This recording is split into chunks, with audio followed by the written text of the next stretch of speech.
Let's go. We are back. 2021 North Umpqua Invitational. This is the middle 9 of the first round at Whistler's. This tournament is 2 rounds, 27 holes, and you better pack a lunch. Yes, sir, because this round is a grind. It is hot out. You better pack some extra water, too. Like, bring everything, because you're in for it. If you remember, I'm Scott Withers. I'm here with Jeff Korns. If you didn't watch the first part of the video, we had so much water left over from the Resistance Discs Open Pro Tour event that we ran a month before this. And I'll get to the shots in a minute. It poured the whole time at Resistance Disc Open. We ordered a whole pallet of water from Costco. We had plenty of water out on the course for this event, needless to say. Yeah, because now we're in, what are we in, July or August? It is much warmer. It is dry out, as you can see in the grass. Like, it's a different atmosphere out here in Oregon now. Yeah, this is the middle of July. Obviously, players on this card. I was throwing first. Got one over the top on hole 10 here. There's a couple lines you can take. Chris Nelson tries to go the outside line with me, but doesn't quite hit it. Lewis is going to go just in Lewis fashion with a crazy backhand cut roller. Yeah, this looks like the same white disc from the last hole. He's just going for a little less angle this time to get it out there and then head left. Yeah, I think it's a super overstable PD2 or Destroyer, one or the other. Kenny also trying to go high, and I think this is the mistake, what Kenny and Chris both did, is a mistake that you see a lot of players make on this hole, and it's the safe one. It's just air it out right.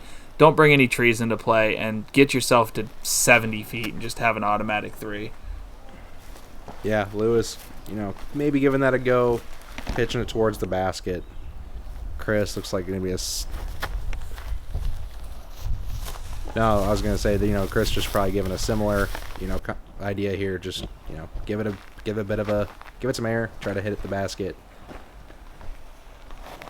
Yeah, hole 10, there was 4 birdies in round 1 on it. I'll let myself putt real quick because I do have one, and that's a terrible effort. Cole Redolin, Dylan Hunt, Ian Puckett, and Nick Elliott. And I'm going to guess that Cole went around the outside like I did, and I'm just gambling on the other 3 probably all went inside line and just didn't hit a tree. Yeah, if you got the distance, you can definitely get that high stalling hyzer up there and attack the basket. But this is a hole, like you said, we had 4 birdies. I think there was only 3 bogeys because it just barely squeaked under par. So 1 less bogey than birdie. Just take a 3 on the hole. If you get a birdie, it's basically a bonus. Yeah, and that's the majority of what players are doing. They're throwing that big hyzer out to the right. They're getting out to 70 or 80 feet and just seeing if they can toss a bit in. Let's hit on some scores real quick. After 10 holes, I'm at 6, Chris is at 3, Lewis is at 3, and Kenny is on a quest for the infamous 27 pars in a row still. Yeah, he's still got the perfect round going. Bogey-free. Unfortunately, also birdie-free. And we come over here to hole 11. This hole is 325 feet, but it is the longest. I'm going to go out on a limb here and say this is the longest 325-foot hole you will ever play in your career. Yeah, and you're going to see, if you're trying to birdie this hole, to me, there's only one way to do it, and it's the backhand roller. It's also the safest play for me. I've been doing it for years. These guys are going with just pitch shots into the middle, honestly, to just try to take par. My roller ended up left, but it still goes up the hill, and it gets you a pitch. I don't know. I think if you have a backhand roller game, you almost have to throw it on this. Yeah, I see either play. You definitely have probably more potential to get farther with the roller just because of that severe elevation, but you just don't want to get out of control and get into a weird spot. Yeah, we've been talking about roll-away potential all throughout the round. I think I've seen the worst roll-away still in my disc golf career on this hole, and it was something. I mean, I've seen him roll all the way back down into the road behind the tee pad, and just take your penalty. Even if you don't go in the road, take your penalty, just stay up there and putt it again. Well, so the worst situation I ever saw on this hole was when I was playing this. Someone threw a tomahawk over the top. They landed and hit the ground inside the circle. Got up on edge, rolled all the way back down to the tee pad, past us into the road out of bounds. So his option was Oh. re-tee or move 40 feet behind him, and this one's got some potential. It's got to sit. Mine danced. Lewis is circled, which you don't see a lot on this hole. So both of us to just flop down where we did. Pretty lucky. Yeah, this is one, I would say, unless you're going downhill, you don't really want to draw metal. You kind of want to miss the basket completely so you don't get on an edge, or just make your putt. You know what this reminds me of, green-wise, is what we now for Masters Cup play as hole 1 at De La, but when it used to be way up the hill on the left setting. Yeah. I don't, like, that's the only comparison that I can give to how steep this basket location really is that viewers might be a little more familiar with. Yeah, the next time I go out there, I'm going to definitely check out like my rangefinder and see if I can get the elevation like gain on this hole, because it's nuts. It's weird. And it doesn't capture on video well. But we move on to a shorter hole. Yeah, for sure. 230 feet, turnover hole. You just take a straight to flippy mid-range and throw it backhand. I was going buzz. Chris, I believe, has a rock out here. Yeah, that's perfect. Like, that's all you got to do. This hole is one of the 5 easiest holes on the course. It's not a must-get because there is a lot of elevation and it's such a unique tee shot, but you really do want to be carding a 2 on this one. Yeah, hole 12 came in as the 3rd easiest hole. Not going to spoil any of the excitement yet, but, you know, birdie potential on this one. Not the most danger. Like, bogey is not the most in play. Yeah, I would agree. And you would have to hit basket on a putt and then take off down the hill or something. Or, yeah, I mean, that's really the only way I'm seeing a bogey on this one, unless you just get crazy adventurous. Oh, Lewis. Didn't want it. Not quite. It is windy up here. Like, you were at the top of the park. So this putt, especially with Lewis and Chris both putting with XDs, like, the wind plays a factor on these. I'm not sure if Lewis is actually putting XDs right now. I think he might be putting Lunas. Is he putting for XDs? this event? Yeah. He might be putting Lunas. He went back and forth a little bit over the course of this year for sure. He had some Casey's in the bag for a little bit too, so I don't know actually what he's using for this tournament. I guess he's traditionally been a putter of XDs, which are not good wind putters. But I'm not, yeah, maybe that is a black Luna.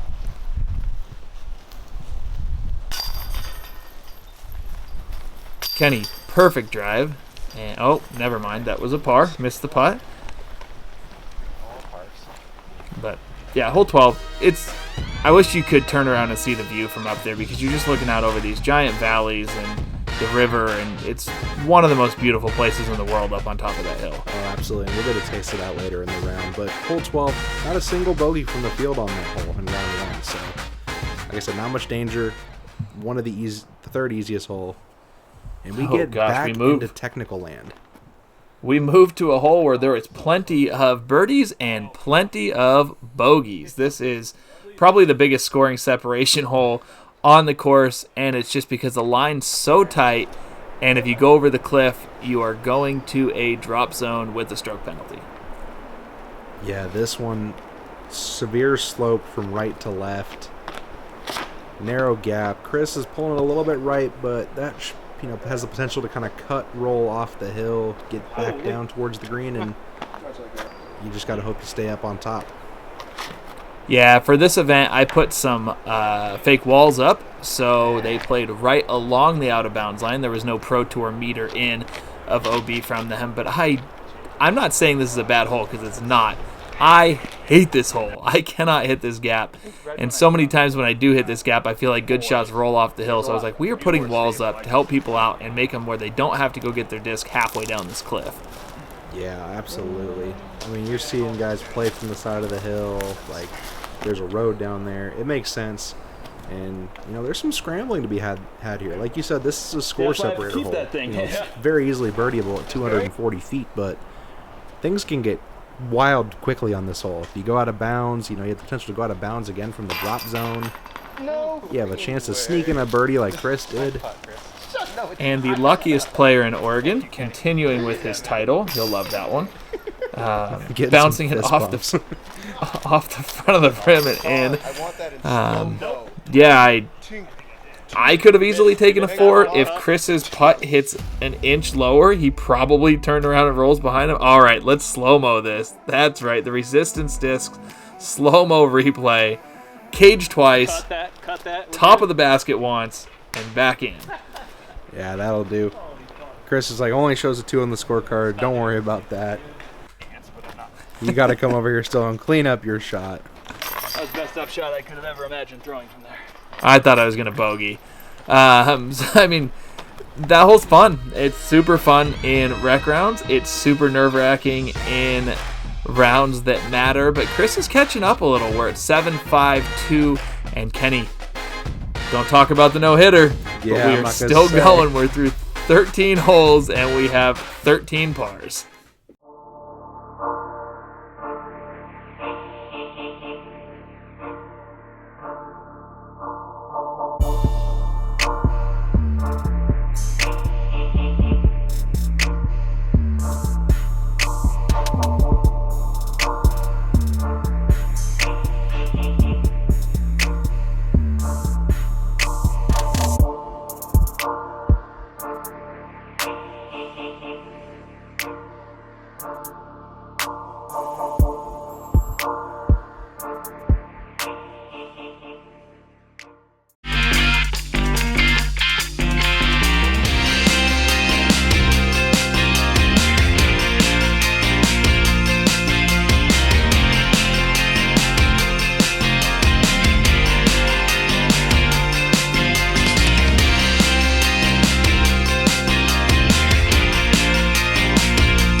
Huge thank you to our 3 sponsors for this event coverage. We're going to jump straight into hole 14. That is not the line, but when things are going your way, they are going your way. Yeah, that'll do. This one, pretty straight shot, just a little bit of fade at the end. Yeah, this is way more what you're looking for if it stays clean, and it does. There's 2 gaps on this. Right gap, which Chris hit trying to throw the straight gap. Kenny is hitting kind of intentionally. And then a straight gap, which is a little more dangerous. It does bring a pretty big cliff on the left into play. Yeah, you can see the river off to the left, the cliff. You know, all these scenic shots on the course. That's what makes Whistler so special. Mm-hmm. Not only are the holes great, but the park itself is just, it's something special. If you have not been to Whistler's, book yourself a camping weekend for the summer, but you better do it soon because you're going to need it. We're going to need a new basket on hole 14. Oh, no, we're getting the resistance disc slow-mo replay of Oh, no. the heartbreak. You hate to see it. Chris sneaks. This looks like a pretty tough 30-footer. Yeah, I was maybe thinking he was going left of that tree, but the pitch to the right, throwing up a little bit of a Hail Mary. Kenny, let's go. Oh, boy. Let's go, Kenny. Oh, Kenny. Yeah, Kenny, it's over. It's over. He is 1 for 14 and under par after 13 straight pars to start the round. I know we were talking about it at this point, so. Hey, at this point, I'm just not going to talk about Kenny's bogey-free round he's got going right now. But he's on the board. Yeah, we don't need to address that. Nope, we're on the board. I went TI Buzz on this. I mean, if you followed any of my disc golf for 2021, that is probably the most important disc in my bag in terms of backhand stuff. So it just fit perfectly for this. The putt did not rotate on the way to the basket, but it went in.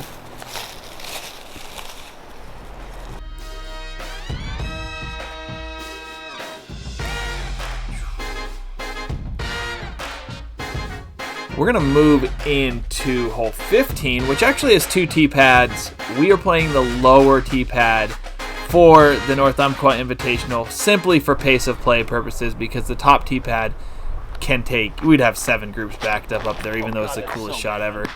This one, you have 2 distinct gaps. You have your over-the-road backhand like that, or you have a forehand play that I think you might see Chris try. That is very hard to get to stick in the hill. Yeah, this is from the long pad for sure. One of the signature holes at Whistler's. People talk about top of the world a lot. This one is known as side of the world because you have that, you know, significant slope, like the course plays all over the place from right to left. You know, up on that long tee pad, you're looking at the same view of top of the world from a different perspective because the fairway slopes right to left, and Chris is finding that out the hard way.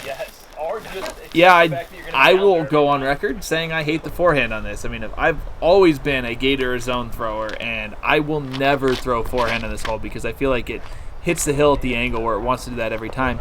The perfect shot is about what Lewis did here, where you can get a putter floating and actually match the side slope going down the hill. So throw it before you think about it. Chris is we're talking about laying up or going for it. We both might only be 35 or 40 feet, and you talked about Kenny being fast last video. Yep. We all laid up before Colin could even get in position to videotape. Yeah, everyone made a decision quick there. I heard you say to Chris, make a decision and throw it before you think about it too much, and Lewis thought about it too much. I might give Chris a hard time for laying up at points because I think he's such a good putter that he should go for everything.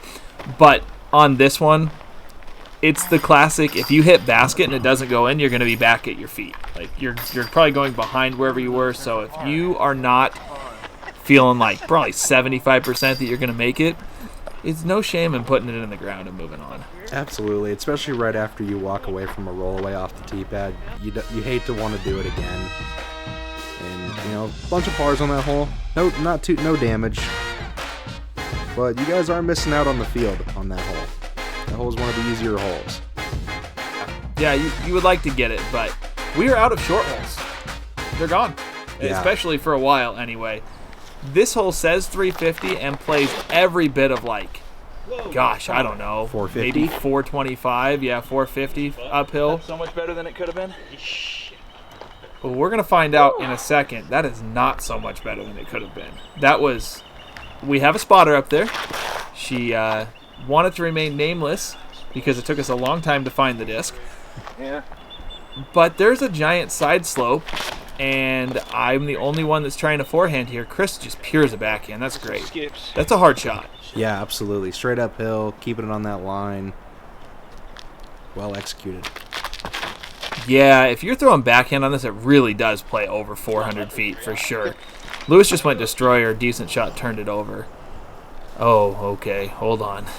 Well, here's Kenny's. I've thrown 2 or 3 at this point already, which you can't tell. But I rolled about 500 feet down the hill to the left, and we got really lucky to find it. It took forever to find. Like, we did start a clock, and we played it by the rule, but, okay. Oh, here we go. Holy. This is, I think this is shot number 2, so it's just a little out of order. They had went, and I was looking, then we came down and found it. So I'm probably, I'm going to say 350 feet from the basket where that disc ended up. Kaylee was up spotting, said it landed 10 feet from the basket on that big turnover forehand. Oh, here's shot number 3. There you go. Nice shot. Great shot. All right, so only taking a 4, but that it was an adventure. We'll say that. I can only imagine. This is playing up to the same top hill that we saw a couple holes ago at hole 11, I think is what it is, right? And yeah, and you played down the hill next to 11, and it's a hike. I think I was pretty gassed out after this because I walked up and down the hill a few times because we had no idea where it was. She just saw it take off, but couldn't really tell what direction it went, and it ended up going back like kind of towards the tee pad instead of just straight sideways down the hill. Everyone else cleaning up pars, which there is no shame on in this hole at all.